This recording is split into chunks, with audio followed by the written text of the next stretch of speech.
It's my pleasure to introduce Ainsworth Morgan as our keynote speaker and recipient of an honorary diploma in Child and Youth Worker. Ainsworth Morgan is a dedicated educator who is committed to the students and families he serves, both inside and outside the classroom. Following a successful career as a professional athlete, Mr. Morgan obtained a Bachelor of Science in Criminology from the University of Toledo, and then a Bachelor of Education and a Master's of Education from the Ontario Institute for Studies in Education, University of Toronto. In September 2000, Mr. Morgan came full circle by returning to Regent Park, Canada's oldest and largest social housing project, as a grade 7-8 teacher with the Toronto District School Board. Facilitating equitable access to education to promote youth empowerment is at the core of Mr. Morgan's philosophy. It is this unwavering belief that social and cultural barriers can begin to be eradicated within the scope of an ordinary classroom that spurred his return to Regent Park. In 2006, Mr. Morgan accepted a secondment as Academic Support Coordinator with Pathways to Education, Regent Park. In 2010, he co-founded the Stand Up Young Men's Conference, an annual conference that provides an opportunity for young male participants to engage with successful Black men from a wide range of professions. In 2012, in light of the success of the Stand Up Conference, Mr. Morgan co-founded the 100 Strong organization, a mentoring and advocacy group for Black youth between the ages of 11 and 14. Mr. Morgan has been a regular guest speaker in several child and youth worker classes over the last 10 years and figures prominently in several of the video resources that the program continues to use. Please join me in welcoming Ainsworth Morgan.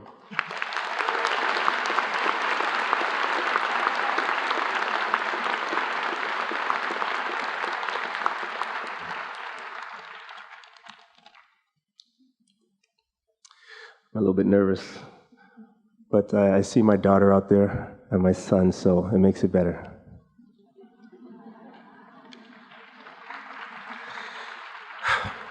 Madam Chancellor, Madam President, members of the platform party, faculty, staff, graduating students, family, and friends, good afternoon.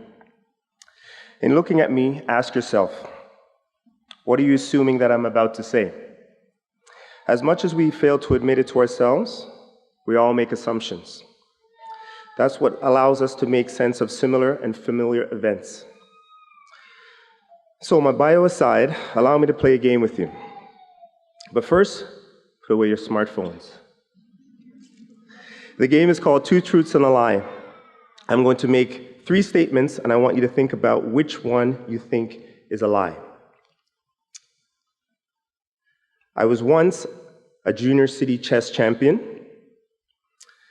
I played for the Toronto Argonauts. I speak 3 languages.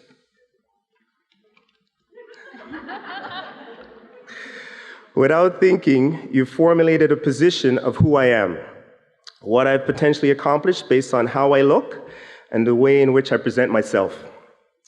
So what are you using to determine what is true or fabricated about what I've shared with you?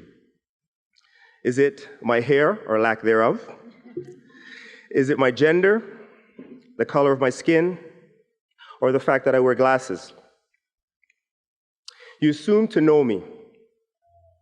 As I tell my story, I want you to make a mental note of how often your assumptions of my accomplishments shift and what causes those shifts. Today, we're here to honor the graduates from the School of Community and Social Services and School of Deaf and Deafblind Studies Certificate and Diploma program. I'm going to make an assumption of my own.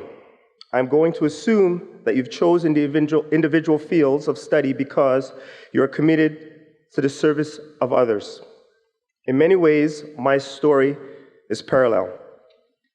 I was raised by a single mother in one of Canada's most notorious social housing communities, also known as Regent Park. Regent Park, stand up. Yes. In spite of my father's absence, my mother taught me how to be a man through the lens of a woman. She taught me the value of a good work ethic and the benefits of an education. In high school, I was what some considered a gifted athlete. Several coaches vied for my participation on their various teams. However, it took one coach a long time ago to look beyond whatever possible assumptions and see the potential that lay within me. That coach nurtured the scholar in me by facilitating my ability to access post-secondary education. You never know where the help you need is going to come from, nor do you know whose life you're impacting without being aware of your impact. That relationship with my coach created the opportunity for me to successfully secure an athletic scholarship to an American university. Those were probably the most difficult 4 years of my life. I needed to learn to fend for myself, make my own decisions, and subsequently make my own mistakes. Much like many of you have done throughout the course of your academic journey here at George Brown. I graduated from the university with a bachelor's degree in criminology and returned to Toronto with the intent to ultimately attend Teachers College. Are your assumptions correct thus far? Or do you find yourself way off the mark? I'll leave you to ponder. There are two types of teachers, good ones and bad ones. Much like there are two types of social service providers, good ones and bad ones. Although this may seem overly simplistic, if I were to ask each and every one of you who's the best teacher you've ever had, a name, a grade, a situation, a school will automatically come to mind. The reverse is also true. If I were to ask you who's the worst teacher you've ever had, a name, a grade, a situation, a school will automatically come to mind.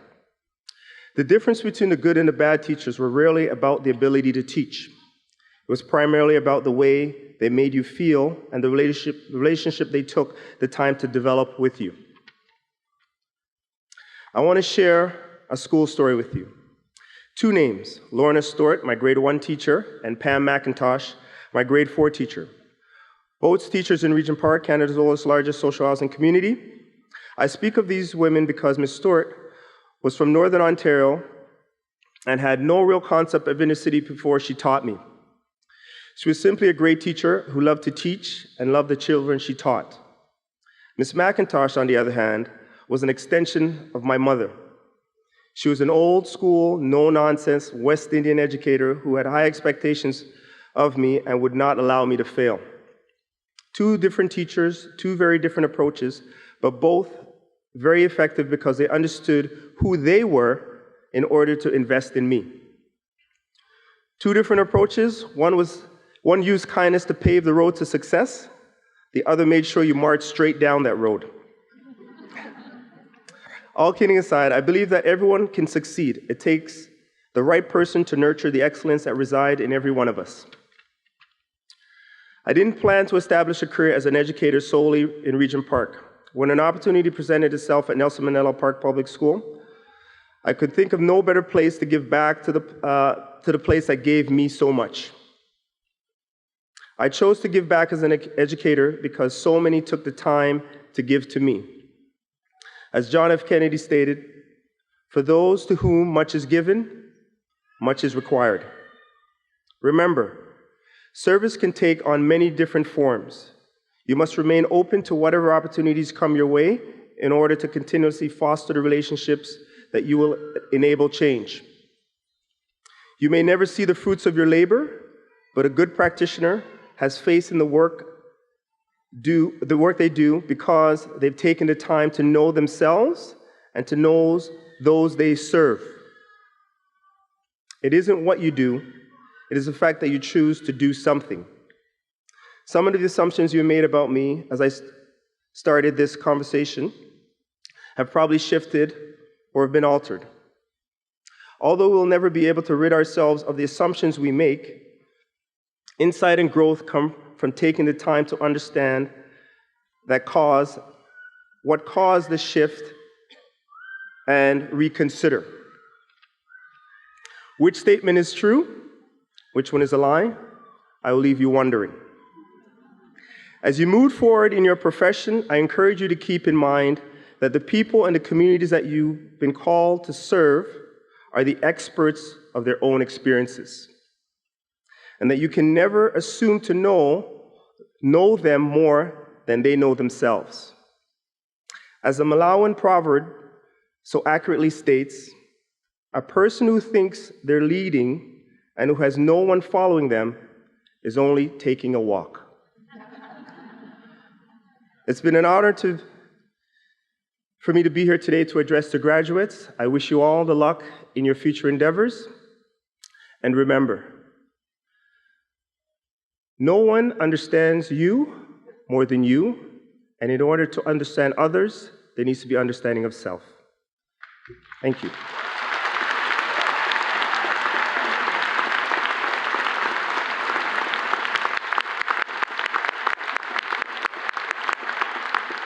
Thank you, Ainsworth. I would now like to ask President Ann Sato to come to the podium to say a few words about this year's recipient of an honorary diploma in the Child and Youth Worker Program.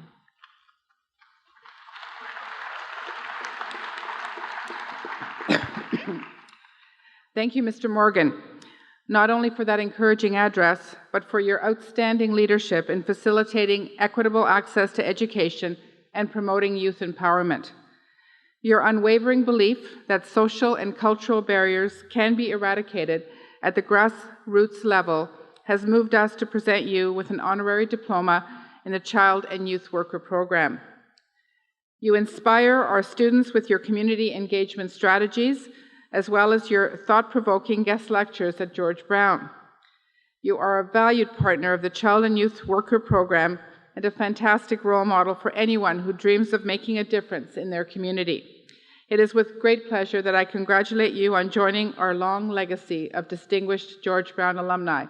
Will you please come forward, and I'll ask the Dean and the Chancellor to join me.